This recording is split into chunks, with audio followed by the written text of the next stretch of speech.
जय हिंद दोस्तों, नमस्कार। आप सभी का हार्दिक अभिनंदन है जीत केवीएस में।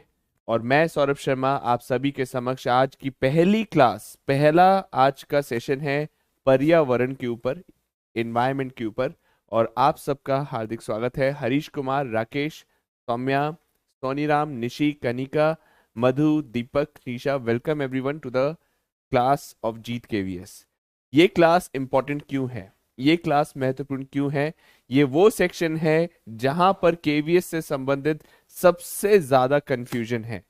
क्या इस बार साइंस आएगा, क्या इस बार ईवीएस आएगा? आज की क्लास का ये मुख्य बिंदु भी होगा चर्चा का। तो चलिए शुरू करते हैं without wasting a single second. क्या आज की क्लास में हम करने वाले हैं वो सब मैं आपको सूचित कर दूं। सबसे पहले एग्जाम शेड्यूल और पैटर्न, जो आपके एग्जाम आगामी परीक्षा का जो शेड्यूल है, जो स्कीम है, जो पैटर्न है, उसको डिस्कस करेंगे। आपका ईवीएस का सिलेबस क्या है, आपके पर्यावरण का सिलेबस क्या है, उसको डिस्कस करेंगे। कौन सी किताबें हमें रेफर करनी पड़ सकती हैं या कौन सी किताबें हमें रेफर करनी है, उसको डिस्कस करेंगे। और उसके बाद हम पर्यावरण का कंसेप्ट, उनके संज्ञान को डिस्कस करेंगे। ठीक है, मेरा ऑडियो वीडियो सब क्लियर है? तो एक बार फटाफट यस सर करके सूचित करिए। हम लोग डांस कर रहे थे, मनु प्रताप सिंह कह रहे हैं। मनु, एक चीज समझिए, डांस करना जरूरी है, डांस बिल्कुल करिए, परंतु ये एग्जाम 5 साल में एक बार आया है। तो ये जो इंटेंसिटी है, ये जो प्रिपरेशन की इंटेंसिटी है, इसमें कमी मत छोड़ना मेरे दोस्त, ठीक है? क्योंकि ये एग्जाम अब के बाद कब आएगा कोई अंदाजा नहीं। ठीक है, हो सकता है आप एलिजिबल ना हो सकता है आप ओवर एज हो जाए अगले केवीएस तक। तो या तो इस केवीएस में जान लगा दो या फिर जाने दो, फिर छोड़ दो तैयारी अगर आपको डांस ही करना है तो। ठीक है, चलिए नेक्स्ट है,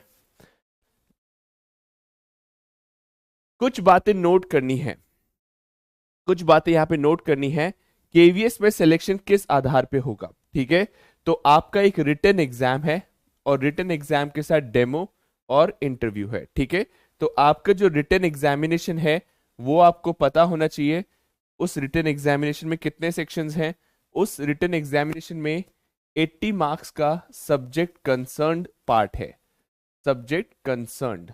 ठीक है, जिसका आज ये पहला क्लास है। और इस सब्जेक्ट कंसर्न में 80 मार्क्स डेडिकेटेड हैं। ये जो 80 मार्क्स हैं, इसमें 4 पार्ट्स हैं, जिसमें आपका मैथ्स, गणित, इंग्लिश, हिंदी और सबसे महत्वपूर्ण आपका ईवीएस, जिसमें सबसे ज्यादा कंफ्यूजन फैला हुआ है मार्केट में। ठीक है, नमस्कार नमस्कार एवरीवन। अमित कुमार क्या दिखाई दे रहा है? एक बार मेरे को सब सूचित करेंगे। आज class FNF family and friends का है, जो ईवीएस का पार्ट है, जीके क्लास नहीं है। हरीश कुमार जी, आप सभी के जो डाउट्स हैं वो मैं लूंगा, बेशक लूंगा, लेकिन एक चीज ध्यान रखिए, एकदम से रिप्लाई मैं नहीं करूंगा, पहले सारी चीजें एक बार आपको क्लियर कर दूं। ठीक है, अमलान आपको क्लियर है? ऑलराइट, चलिए यहां पर जो 80 मार्क्स है उसका वर्गीकरण में ये जो ईवीएस है इसमें क्या आएगा?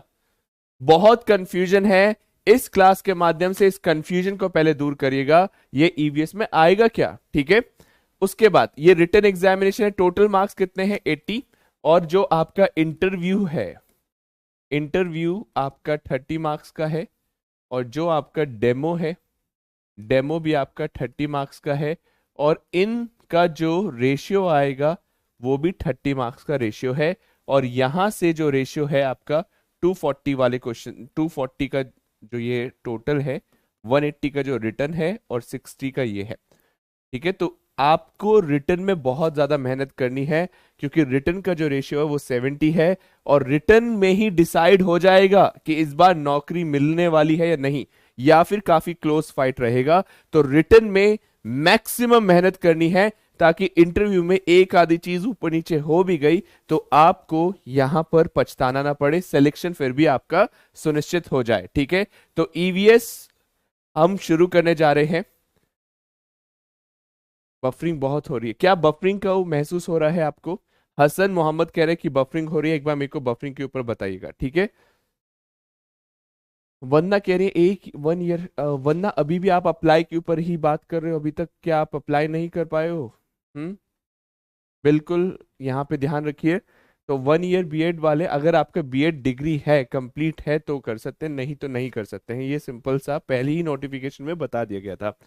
उसके बाद यहाँ पर ये सोल डिस्क्रिप्शन है केवीएस का कि क्या क्वेश्चन वो पुटअप करता है, ठीक है।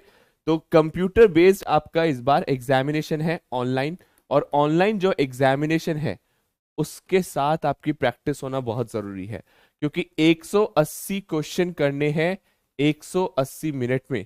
अब इसमें से एक भी क्वेश्चन अगर लेंदी हुआ तो ये समय कम है, और अगर वो क्वेश्चन लेंदी नहीं हुए तो ये समय ज्यादा है। तो इतना समय कम रहेगा या ज्यादा रहेगा, अभी इसके बारे में कोई पता नहीं। तो आप मान के चलिए कि ये क्वेश्चन डिफिकल्ट लेवल ज्यादा है और लेंदी है, तो आपको अपनी स्पीड पे भी काम करना होगा। ऑनलाइन एग्जाम में आपको स्पीड पे भी काम करना होगा, क्योंकि कंप्यूटर बेस्ड आपका ये पेपर होने जा रहा है। उसके बाद स्कीम ऑफ एग्जामिनेशन, ये मैं आपसे डिस्कस कर चुका हूं।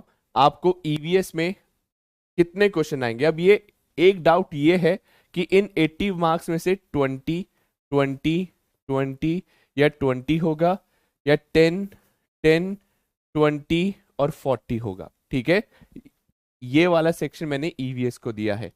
तो किसी पे भी आप बिलीव मत करिए, कहीं पे भी बोर्ड ने मेंशन नहीं करा है कि ईवीएस से 20 क्वेश्चन आएंगे या 40 क्वेश्चन आएंगे, परंतु सिलेबस एक मेंशन करा गया है, उस सिलेबस को कवर हम करेंगे।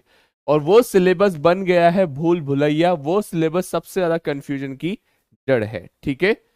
ध्यान रखिए, सिलेबस को डिस्कस करने जा रहा हूं, बहुत इंपॉर्टेंट है।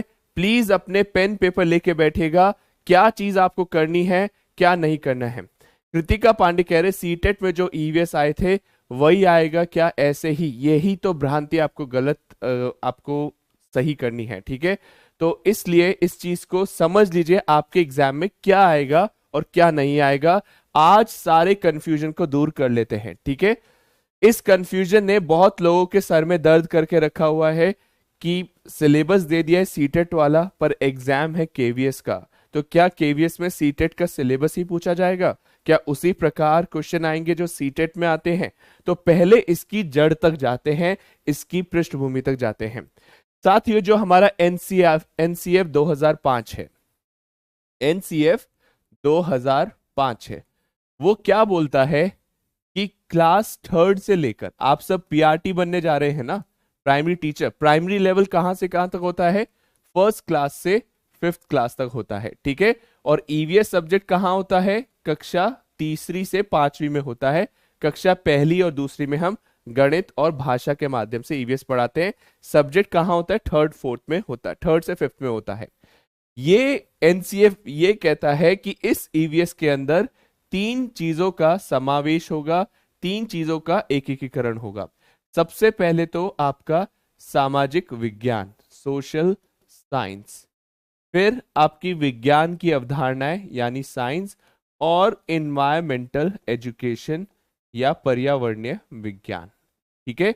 ये तीनों से ये सब्जेक्ट बनता है ईवीएस, क्लियर।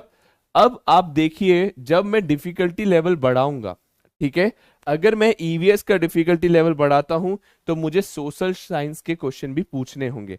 अगर मैं ईवीएस का डिफिकल्टी लेवल बढ़ाता हूं तो मुझे साइंस के सवाल भी पूछने होंगे। अगर मैं ईवीएस का डिफिकल्टी लेवल पढ़ाता हूं तो मुझे इन्वायरमेंटल एजुकेशन के भी सवाल पूछने होंगे। यानी जब डिफिकल्टी लेवल बढ़ेगा तो कक्षा पांचवी तक आपका ईवीएस सीमित नहीं रहेगा, वो कक्षा 12वीं तक चला जाएगा। अगर आपसे कभी पूछा जाए कि क्या कक्षा पांचवी के बाद पर्यावरण नहीं पढ़ाया जाता, तो बिल्कुल पढ़ाया जाता है, परंतु सोशल साइंस, साइंस और पर्यावरण शिक्षा के माध्यम से पढ़ाया जाता है। इस बात को अगर आप क्लियर कर चुके हैं, ये चीज क्लियर हुई, तो एक बार यस सर करके सूचित करिएगा, ठीक है। उसके बाद आप यहां पर एक चीज और समझिए, आप सबके डाउट्स में ले लूंगा कि जो अप्लाई कर सकते हैं जो नहीं कर सकते, पर ये समझ लीजिए जो मार्केट में भी किसी को नहीं पता है, जिसने बिल्कुल रिसर्च नहीं करा है और यूट्यूब के माध्यम से कुछ भी आपको बोल दे रहा है, आप बिल्कुल यहां पर ऑथेंटिकेट और खुद पे यकीन करिए, खुद के दिमाग से चीजों को जानिए। ये जो मैंने बातें बताई हैं क्या मन गढ़ंत कहानियां हैं? नहीं, ये एनसीएफ कहता है, ये हमारी राष्ट्रीय शिक्षा नीति का आधार है। और अगर आपको लग रहा है मन गढ़ंत कहानियां हैं, तो यहां पर मैं आपको न्यूज में भी ले जाना चाहता हूं। ये न्यूज है साथियों 2017 की, 6 अप्रैल 2017, जब हमारे धर्मेंद्र प्रधान शिक्षा मंत्री नहीं थे, लेकिन तभी सरकार ने यह फैसला ले लिया था कि जो पर्यावरण है, इन्वायरमेंट है, उसमें क्या होगा, उसमें physics, mathematics, chemistry, biology, geography, history, political science, health, physical education, art, इन सब का एकीकरण होगा, इन सब का इंटीग्रेशन होगा। ठीक है, तो आपको समझ आया? यानी जितने लोग कह रहे हैं ना कि साइंस हट गई है, साइंस हट गई है, साइंस, कोई साइंस नहीं हटी है, आपको पर्यावरण के माध्यम से पढ़ना होगा। जैसे बोर्ड के द्वारा जो सिलेबस दिया गया है वो family and friends, food, shelter, water, travel, things we make and do, ये सिलेबस आपको दिया गया है। ये सिलेबस सीटेट का है, परंतु ये सिलेबस जो है इसका रेंज क्लास 12 तक जाएगा। और वाटर, जल से संबंधित कक्षा 12वीं का प्रश्न सीटेट की तैयारी से नहीं सॉल्व होगा। फूड, भोजन से संबंधित कक्षा 12वीं का प्रश्न सीटेट की तैयारी से नहीं होगा। तो इसे सीटेट का सिलेबस समझ के तैयारी नहीं करनी है, गड़बड़ हो जाएगा, नौकरी छूट जाएगी, रिग्रेट करोगे, फिर जीवन भर पछतावा होगा।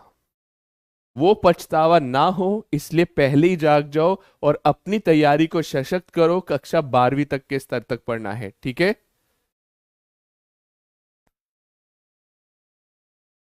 पहले मुझे बताइए कितनों को ये टेक्स्ट अनविजिबल है? हाँ, यहाँ पे काफी मेरे साथी परेशान लग रहे हैं कि टेक्स्ट अनविजिबल है। अगर टेक्स्ट विजिबल है तो एक बार यस करिए, अगर नहीं विजिबल है तो एक बार नो करिए, एक बार मेरे को अंदाजा लग जाए। साक्षी गुप्ता कह रही है बफरिंग हो रही है। क्या आप सबके पास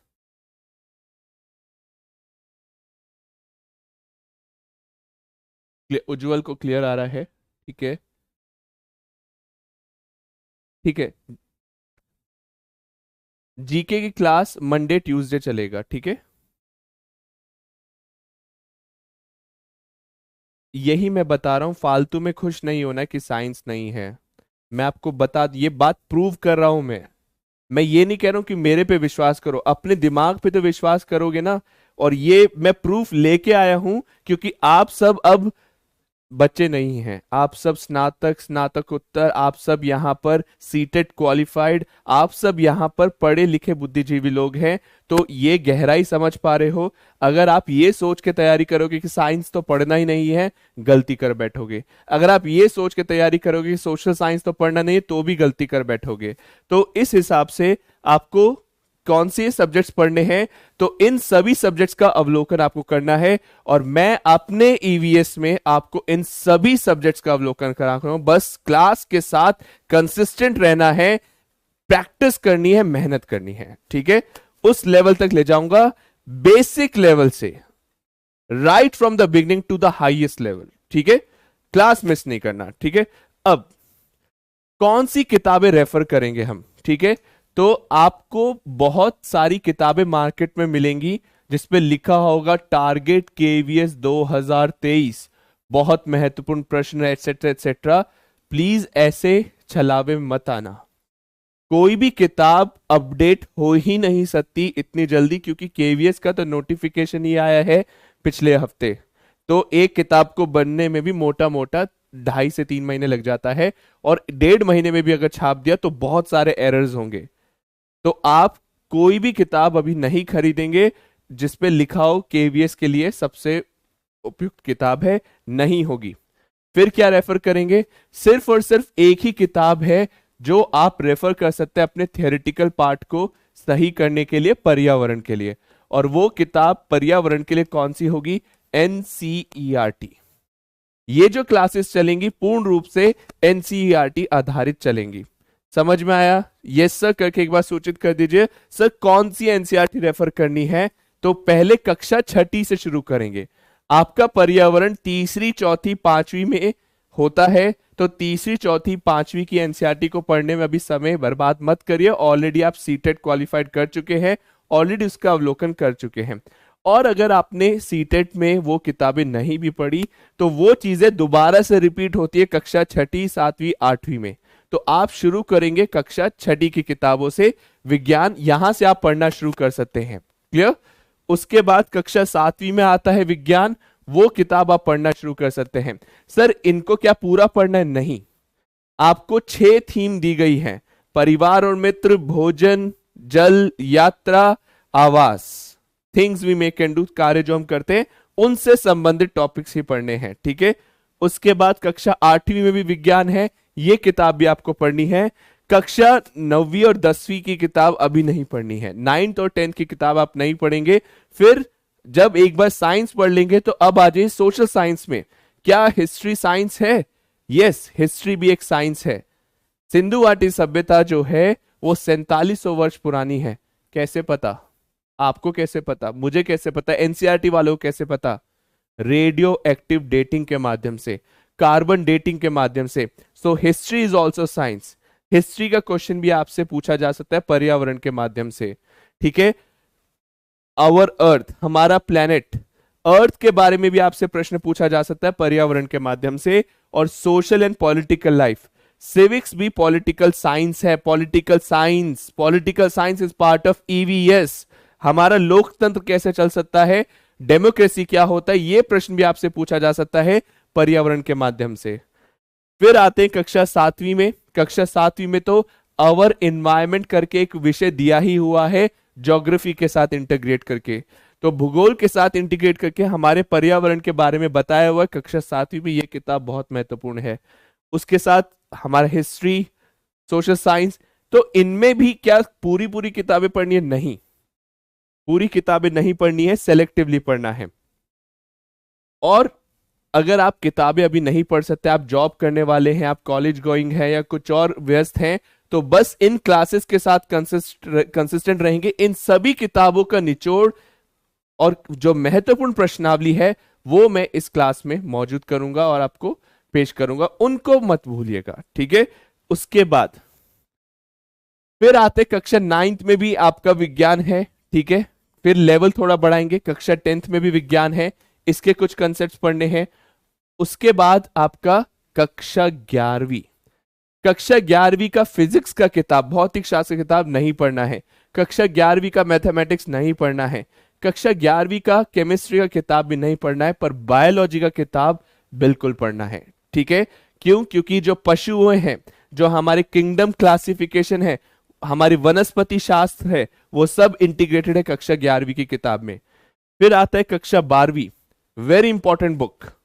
इस बुक से वो क्वेश्चन निकलेंगे जो कोई भी सॉल्व नहीं कर पाएगा, जिसका डिफिकल्टी लेवल सर्वोच्च होगा, क्योंकि कक्षा 12वीं की किताब है। इस किताब में 2 यूनिट दिए हुए हैं इकोलॉजी के। ठीक है? उस यूनिट में इतना ज्यादा इन्वायरमेंट डेप्थ से दिया हुआ है, अगर वो 2 यूनिट किसी ने पढ़ लिए तो यूपीएससी तक का एग्जाम आराम से कॉन्कर कर सकता है, निकाल सकता है इन्वायरमेंट क्षेत्र से। तो पर्यावरण के लिए हाईएस्ट लेवल अगर आपसे पूछा जाए कि पीआरटी के लिए, केवीएस पीआरटी के लिए पर्यावरण का सर्वोच्च लेवल क्या होगा, तो कक्षा 12वीं की बायोलॉजी की किताब, जिसमें 2 आपके यूनिट्स हैं इकोलॉजी के। समझ में आई बात? अब एक बार मेरे को बताओ, बुक्स आपको क्लियर है, आपको अपना सिलेबस क्लियर है, आपको किस दिशा में हम चलने वाले हैं?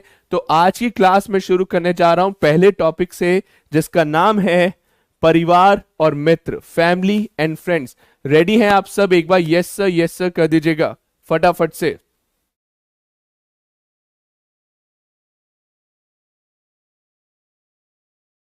क्लासेस बायलिंगुअल होंगी, क्लासेस सिस्टमैटिकली होंगी।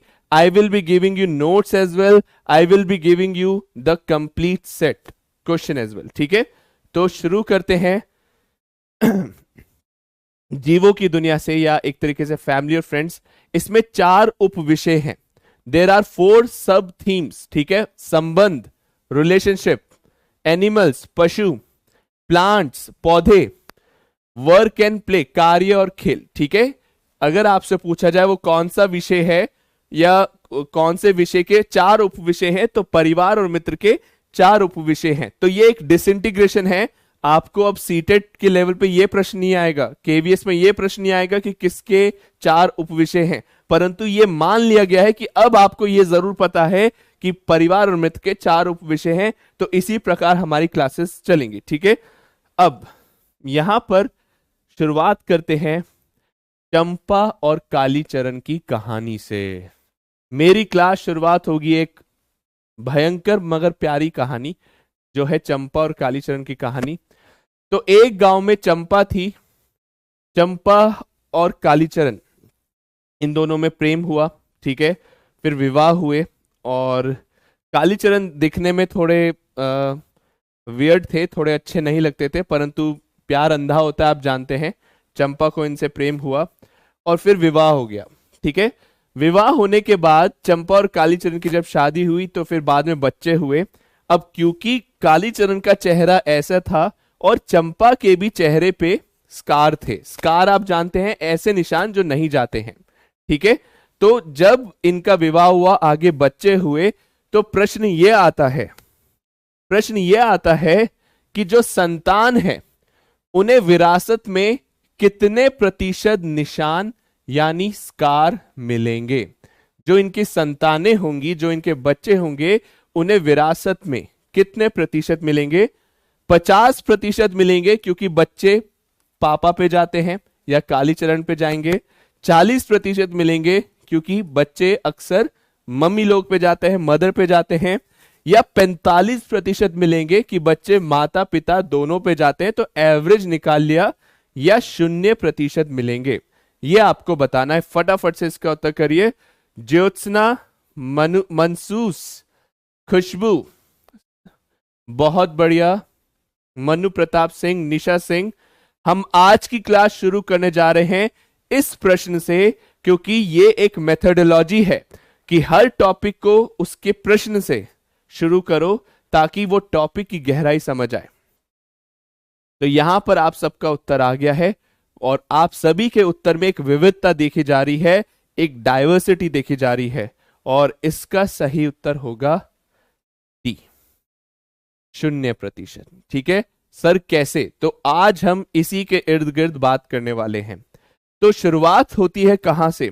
शुरुआत होती है एक फ्रांस के, एक फ्रेंच बायोलॉजिस्ट कह सकते हैं, नेचुरलॉजिस्ट कह सकते हैं, जिनका नाम है लेमार्क। क्या नाम है?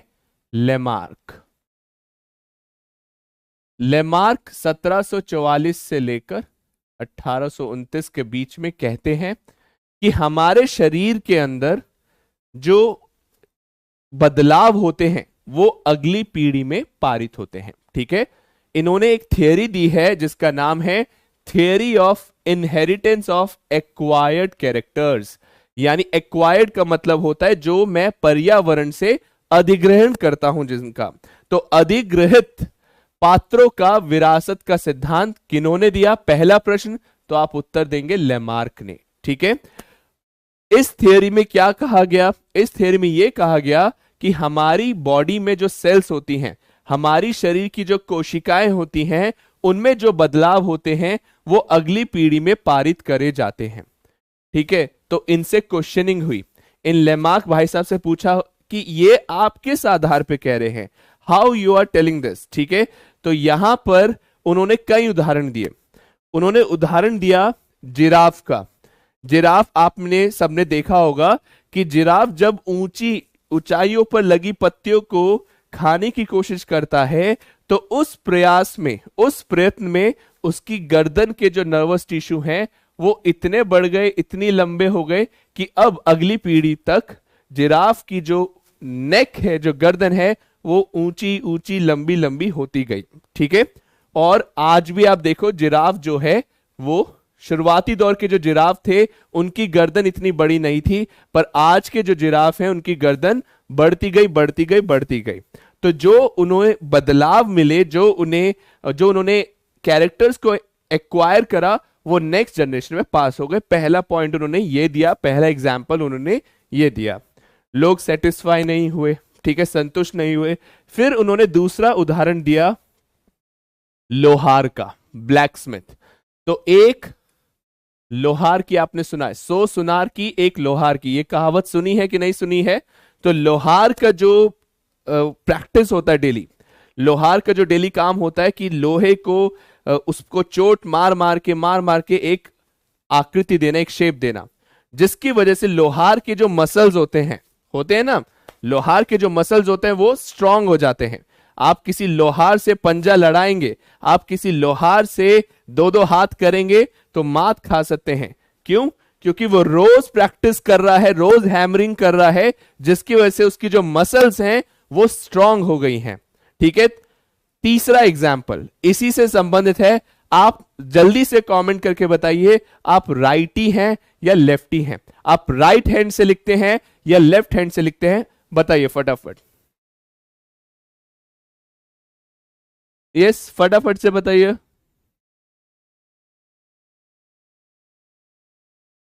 आप सबका पार्टिसिपेशन चाहिए होगा, ठीक है। क्लास है, यूट्यूब का क्लास नहीं है, ये एप्लीकेशन का क्लास है, ध्यान रखिए।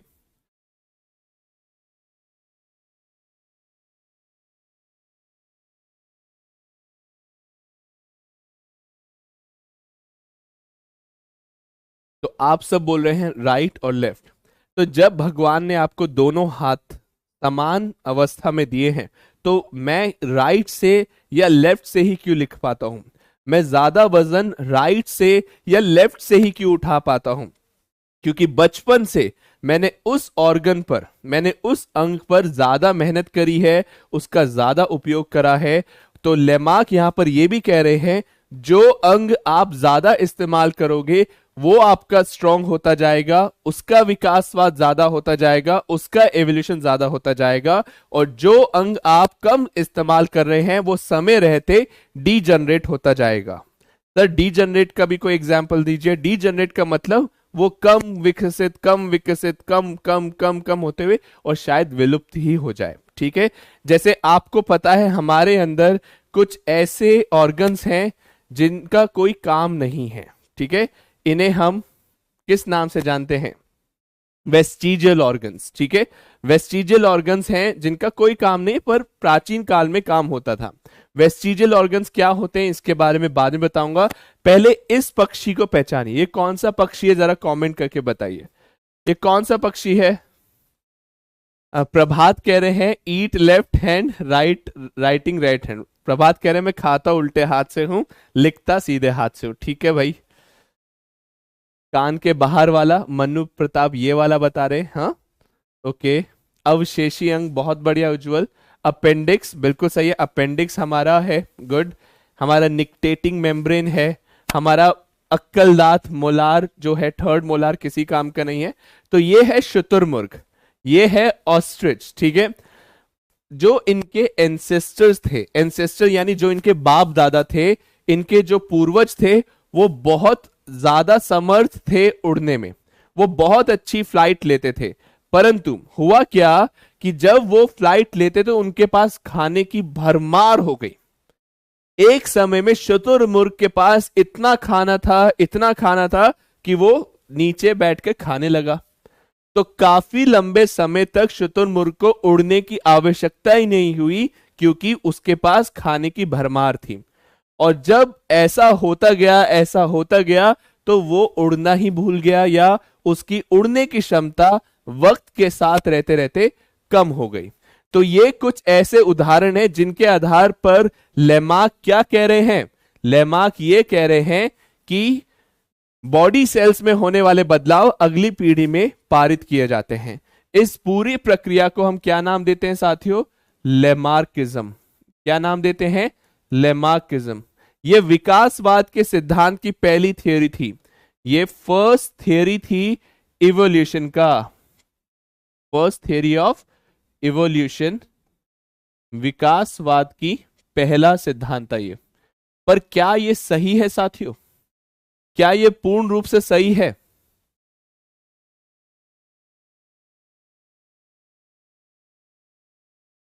पहला सिद्धांत विकासवाद का, ठीक है। अब बताइए क्या ये पूर्ण रूप से सही है? तो यहां पर पूर्ण रूप से ये सही नहीं था। तो इनके विपरीत, इनके विरोध में एक व्यक्ति है, उतरते हैं, जिनका नाम है ऑगस्ट वीजमैन। क्या नाम है? August Weissman. ऑगस्ट वीजमैन अपनी थियरी लेके आते हैं सन 1893 में। ऑगस्ट वीजमैन सन 1893 में अपना सिद्धांत लेके आते हैं जिसका नाम है जर्म प्लाज्म थ्योरी। इसे लिख लीजिए, इस प्रिंसिपल का नाम है germ plasm theory. Germ plasm सिद्धांत इस प्रिंसिपल का नाम है, ठीक है। क्लियर? फटाफट से इस सिद्धांत का नाम लिख लीजिए।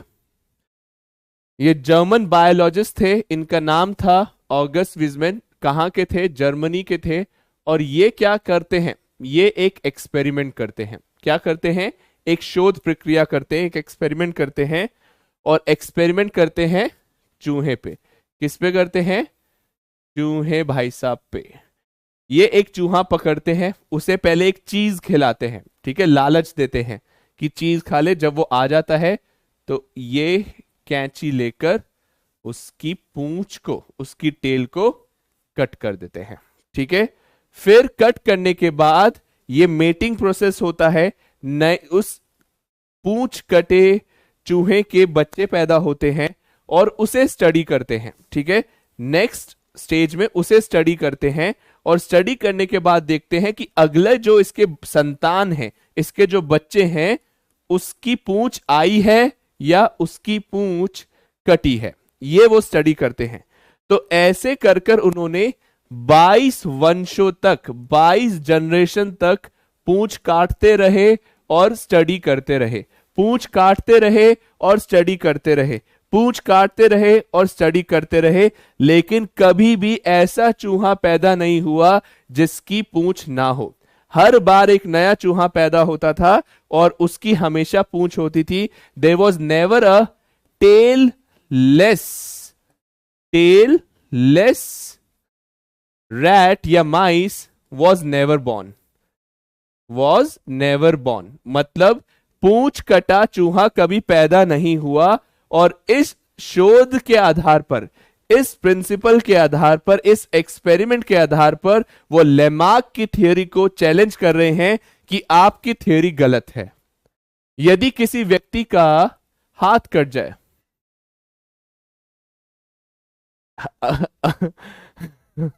हाँ देखो, अमित कुमार के उदाहरण से लेते हैं। अमित कुमार कह रहे हैं सर बालों का भी कुछ बताइए, बाल बहुत बढ़ रहे हैं। तो अगर कोई बाल कटवा कर, गंजा कर होकर और उसके विवाह करवाते हैं तो क्या उसके बच्चे गंजे पैदा होंगे? क्या ये सिद्धांत आप मानेंगे? अगर किसी व्यक्ति के हाथ या पैर कट जाते किसी एक्सीडेंट के दौरान, तो क्या उनके पैर कटे बच्चे पैदा होंगे? क्या उनके हाथ कटे बच्चे पैदा होंगे? तो इस सिद्धांत को, इस आधार पर चूहे पर एक्सपेरिमेंट करते हुए वीजमैन क्या कहते हैं कि हमारे सेल में, हमारे शरीर में दो प्रकार के कोशिकाएं होती हैं। जो सेल्स होते हैं, कोशिका, वो दो प्रकार की होती हैं, ठीक है। एक होते हैं बॉडी सेल्स, एक होते हैं सेक्स सेल्स, ठीक है। सेक्स सेल्स को हम जर्म सेल्स भी कहते हैं, जर्म कोशिका भी कहते हैं, जैसे अंडाणु, डिंबाणु, ठीक है, शुक्राणु। और बॉडी सेल्स को हम सोमैटिक सेल्स भी कहते हैं। क्या कहते हैं? सोमैटिक सेल्स भी कहते हैं। तो वो ये कहते हैं कि सोमैटिक सेल्स में आए हुए जो बदलाव हैं वो अगली जनरेशन में पास नहीं करेंगे, वो उस व्यक्ति की मृत्यु के साथ खत्म हो जाएंगे, ठीक है।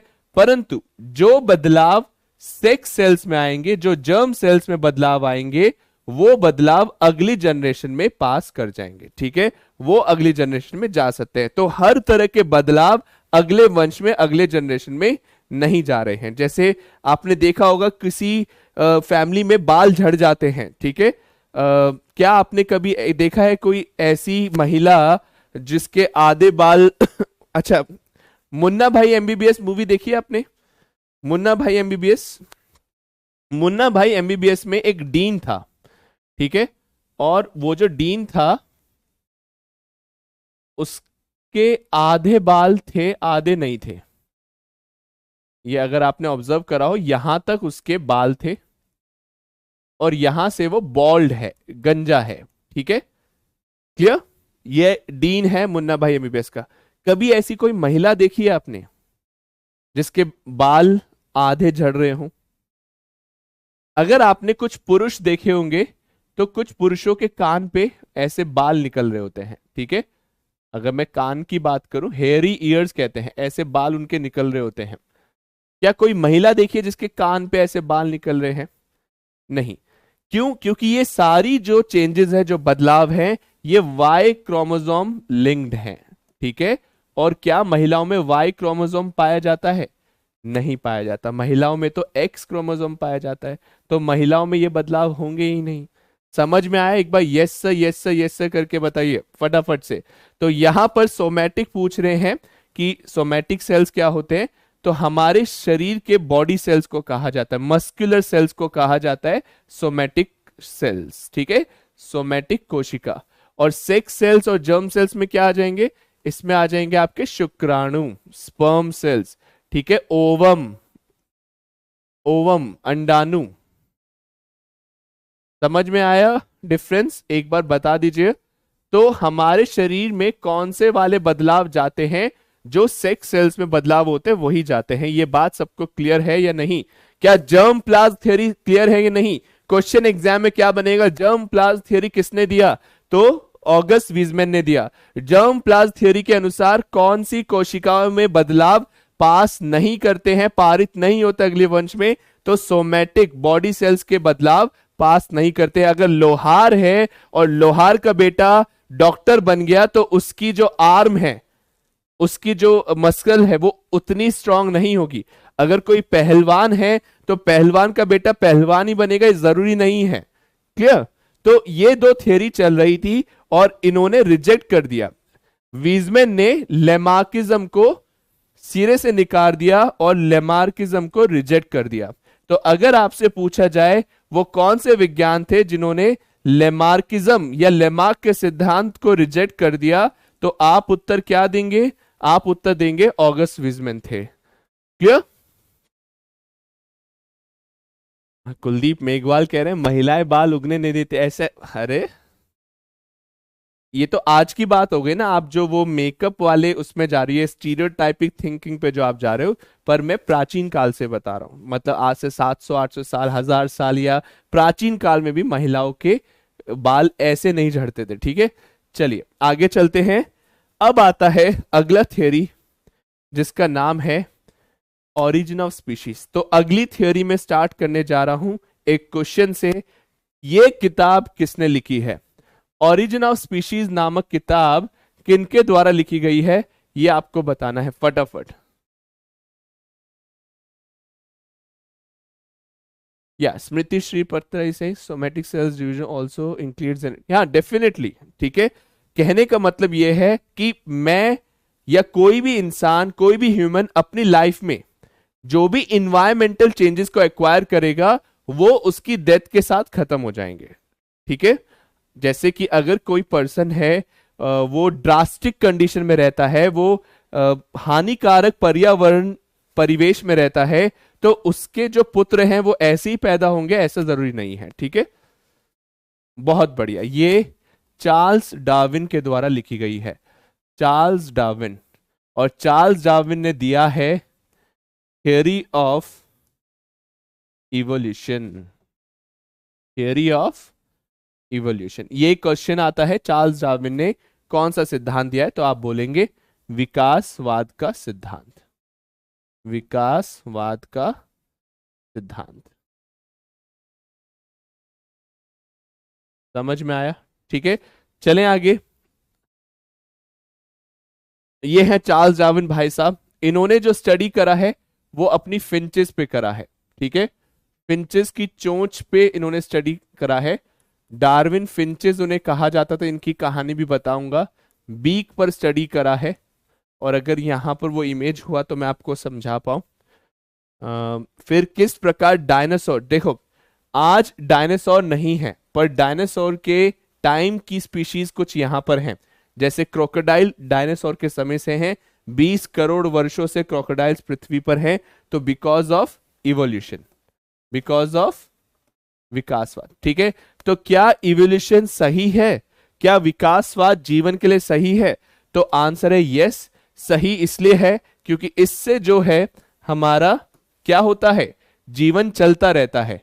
मान लीजिए अगर हम ऐसी स्पीशीज होते, हम ऐसी प्रजाति होते जिसे कोविड सफाया कर देता, तो आज पृथ्वी पर कोई भी इंसान जिंदा नहीं रहता।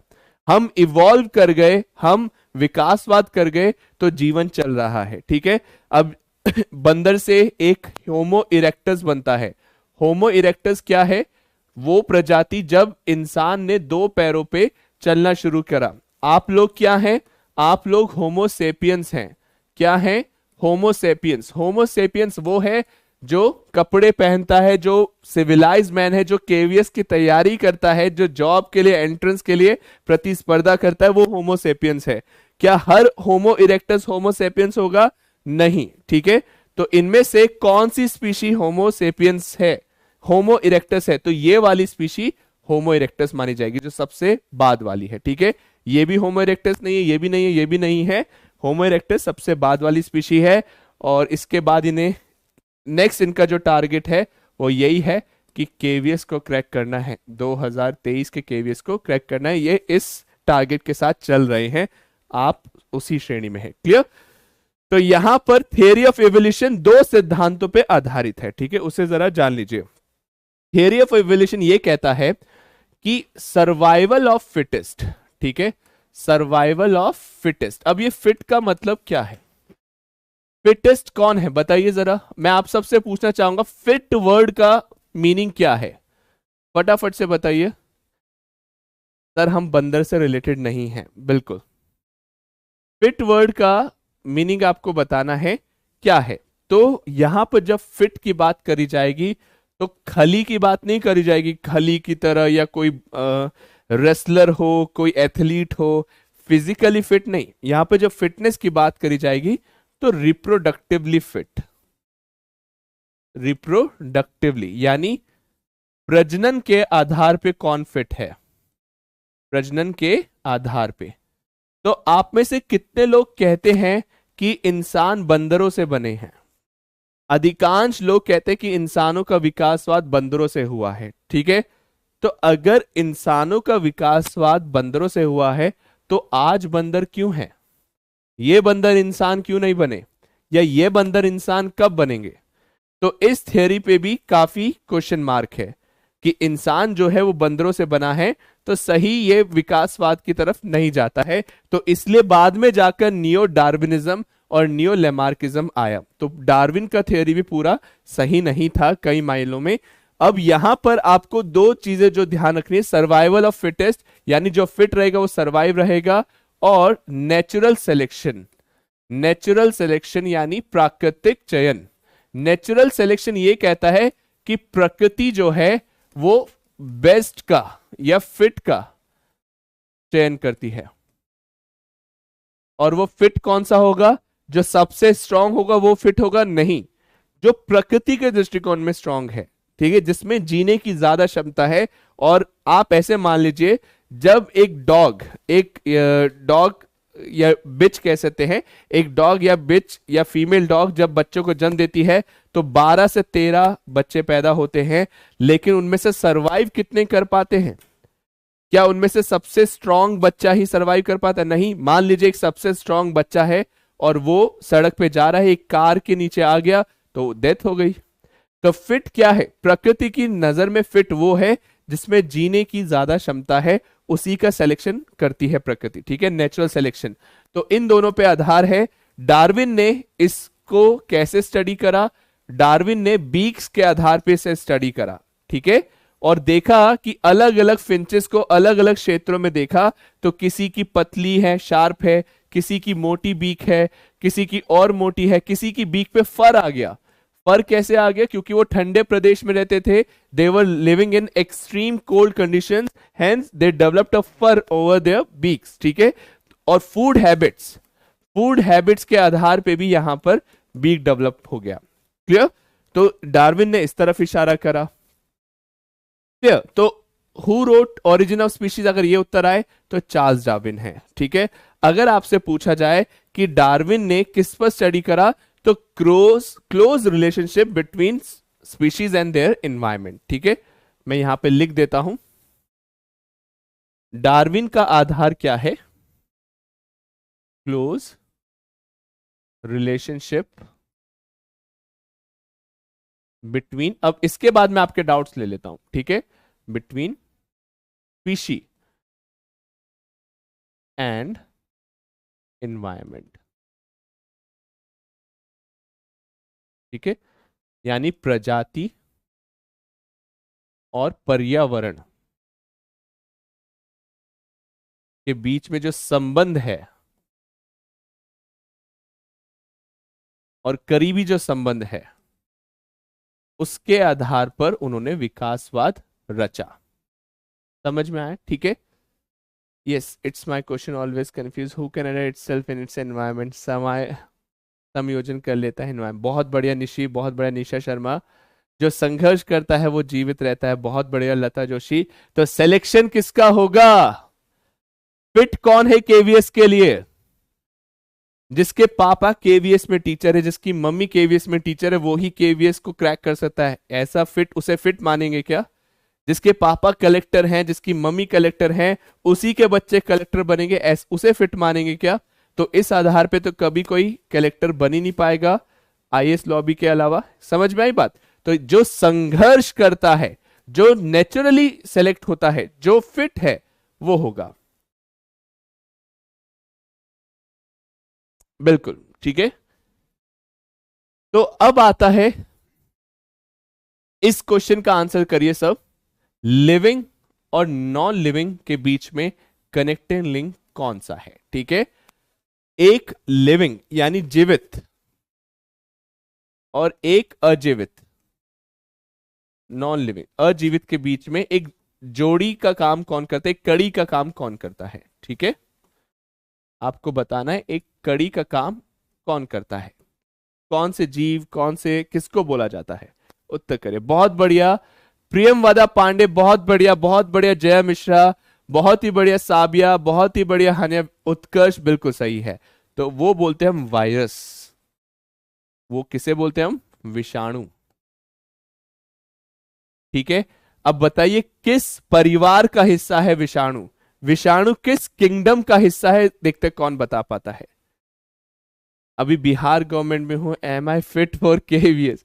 सुगंधा बोल रही है मैं कॉन्ट्रैक्चुअल टीचर थी केवीएस में, अभी बिहार गवर्नमेंट में हूं, am I fit for KVS? तो आई विल से, अगर आप संघर्ष कर रहे हैं सुगंधा जी, आप फिट हैं, ठीक है। लेकिन अगर आपने संघर्ष छोड़ दिया है और आप वो टीचर बन गए हैं, हाँ रे बच्चों क्या पढ़ोगे आज? अगर आप अपने पढ़ाने से अपने आप का सशक्तिकरण छोड़ दिया है, अगर आपने अपना इंप्रूवमेंट छोड़ दिया है, और अगर आप NTURA नट्टू रे, FUTURA फुट्टू रे, इस सिद्धांत पे चल रहे हैं, तो फिट नहीं है। ठीक है, हमारे देश में आज भी टीचर्स हैं जो इस सिद्धांत पे चल रहे हैं, और हमारे देश के शिक्षकों को बदलना होगा, टीचर्स को बदलना होगा, तभी तो देश के छात्र बदलेंगे, तभी तो देश विकसित होगा।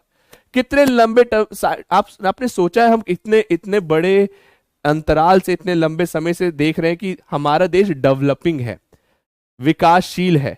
ये डेवलप्ड कब होगा, ये विकसित कब होगा? जब देश के टीचर्स बदलेंगे तभी तो होगा रे। तो इस बात को समझ आया? क्लियर है? चलो आगे चलते हैं।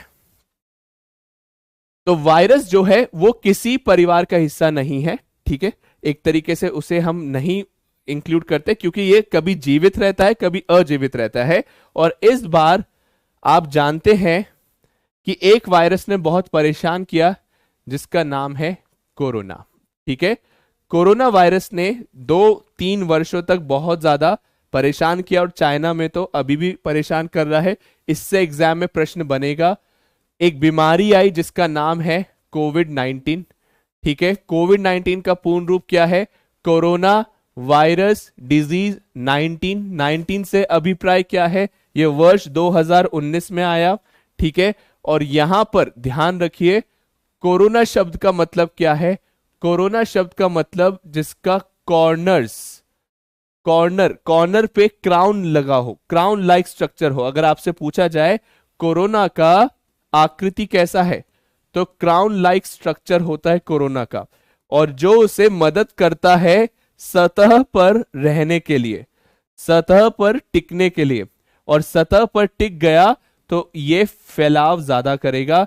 तो कोविड बीमारी, कोविड जो है वो खतरनाक वायरस नहीं है, परंतु उसका फैलाव खतरनाक है, बहुत जल्दी फैलता है, इस वजह से कोरोना खतरनाक है। ठीक है,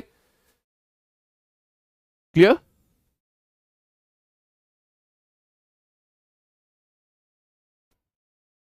बहुत बढ़िया निशी, बहुत बढ़िया जया, ये कॉन्फिडेंस चाहिए। श्रेया बहुत बढ़िया। मन्नू, अब क्या बफरिंग हो रही है? सुमेर साहू क्रिकेट खेलते हैं, बेस्ट बैट्समैन है। बहुत बढ़िया सुमेर साहू, मेरे को बताइए एवरीवन। ओके, क्या बफरिंग हो रहा है? एक बार बता दिए। ठीक है, तो कोरोना के भाई बहन भी हैं। कौन? मर्स। मर्स का पूर्ण रूप क्या है? ये एग्जाम में क्वेश्चन आएगा। तो मिडिल ईस्ट रेस्पिरेटरी सिंड्रोम। ठीक है, ये क्या है आपका? ये मर्स है, मर्स। कोरोना की एक बहन भी है। ठीक है, कोरोना की बहन का नाम क्या है? सार्स। ठीक है, कोरोना की बहन का नाम भी लिख लीजिए, सिवियर एक्यूट रेस्पिरेटरी सिंड्रोम। ये कोरोना की बहन है, इन्हीं से इवॉल्व होके कोविड बना है, कोरोना बना है। ठीक है,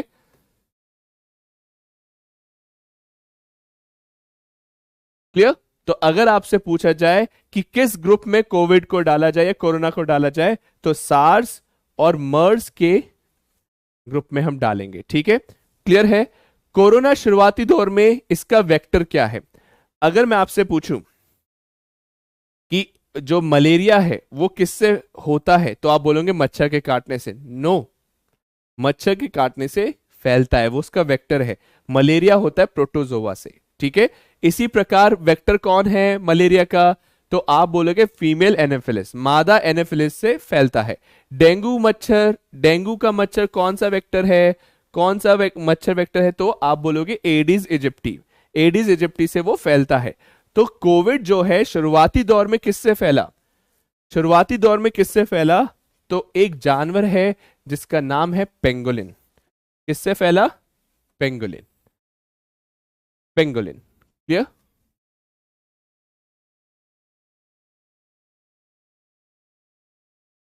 शुभम, आप कंसिस्टेंट रहिए, हर एक चीज का एक पहलू है। ठीक है, डोंट यू वरी। क्लियर? तो पेंगोलिन से वेक्टर बना, पेंगोलिन वेक्टर से ये पहले फैला। अब आप तो कहोगे सर मुझे तो पेंगोलिन ने नहीं काटा, या मुझे तो पेंगोलिन के मैं टच में नहीं आया, मुझे कोविड कैसे हुआ? तो जो वायरस, जो विषाणु पहले जानवरों से जानवरों में फैले, फिर जानवरों से इंसानों में फैले, और इंसानों से इंसानों में फैले, उसको बोलते हम जूनोटिक। क्या बोलते हैं? जूनोटिक। तो प्रश्न आएगा जूनोटिक की क्या विशेषता है? What are the feature of zoonotic, zoonotic viruses?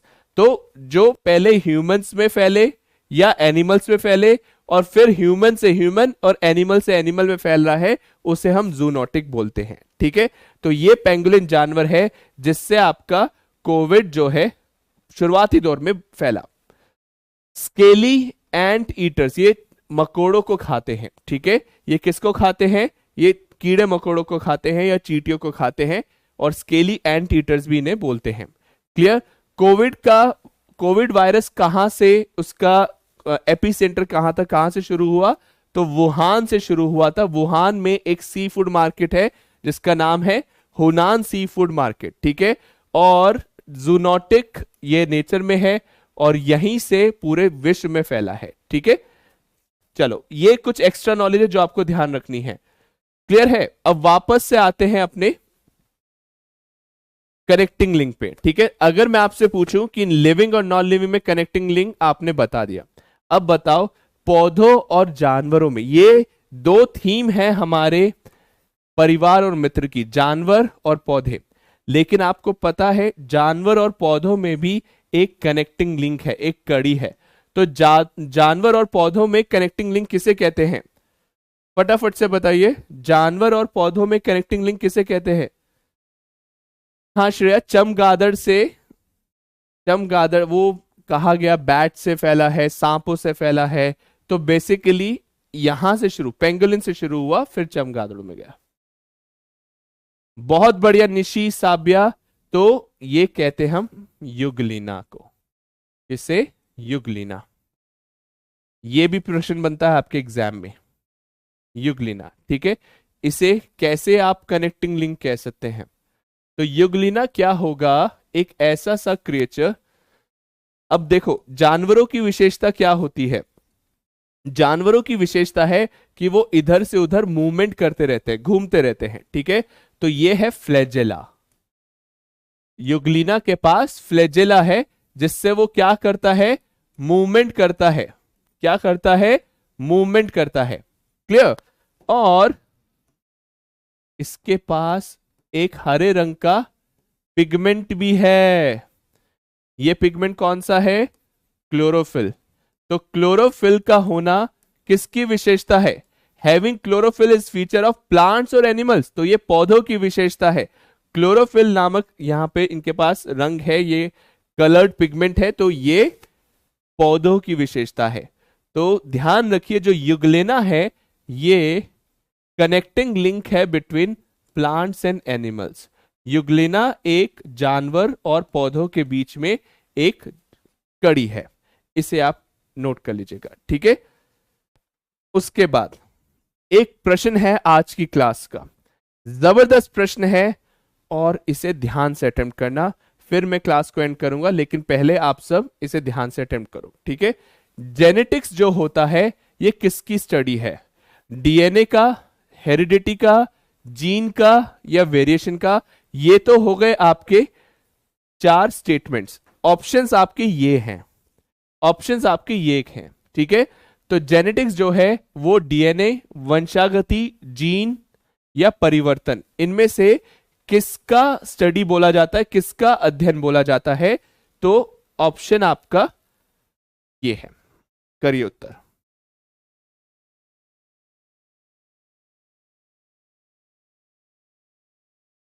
और सबका उत्तर आ गया। मंसूस अख्तर, पूजा मानी, नसीम, खुशबू, सुगंधा, कनिका, बहुत बढ़िया। जया, आयुषी त्यागी, बहुत ही बढ़िया, बहुत जबरदस्त। तो यहां पर उत्तर आ रहा है इन सभी का है, लेकिन नहीं साथियों, डीएनए का स्टडी नहीं है रे, जीन का स्टडी नहीं है, हेरिडिटी एंड वेरिएशन। ठीक है, हेरिडिटी एंड वेरिएशन की स्टडी को हम जेनेटिक्स बोलते हैं। क्या बोलते हैं? जेनेटिक्स। फादर ऑफ जेनेटिक्स किन्हें बोला जाता है? जेनेटिक्स के जनक, फादर ऑफ जेनेटिक्स, मेंडल को बोला जाता है। ठीक है, जेनेटिक्स शब्द किसने गढ़ा है? Who coined the term genetics? तो जेनेटिक्स बेटिसन ने गढ़ा है। Who coined the term genetics? Bateson coined the term genetics, William Bateson. और जॉन मेंडल या Gregor John Mendel is known as father of genetics. ठीक है, उसके बाद who called gene as factor? Gene को फैक्टर किसने बोला? ठीक है, तो जीन को फैक्टर मेंडल ने बोला या जोहान मेंडल ने बोला। मेंडल ने कौन से पौधे पे रिसर्च किया था? तो गार्डन पी पर रिसर्च किया था। गार्डन पी, गार्डन पी का साइंटिफिक नेम क्या है? Pisum sativum. और किस प्रकार उन्होंने रिसर्च किया, क्या कंक्लूजन निकाले, क्या होता है मेंडलिज्म, ये हम डिस्कस करेंगे नेक्स्ट क्लास में। तो कैसा लगा क्लास? समझ में आया कॉन्सेप्ट? नोट कर लिया अपना? तो मेरे को बताओ फटाफट से।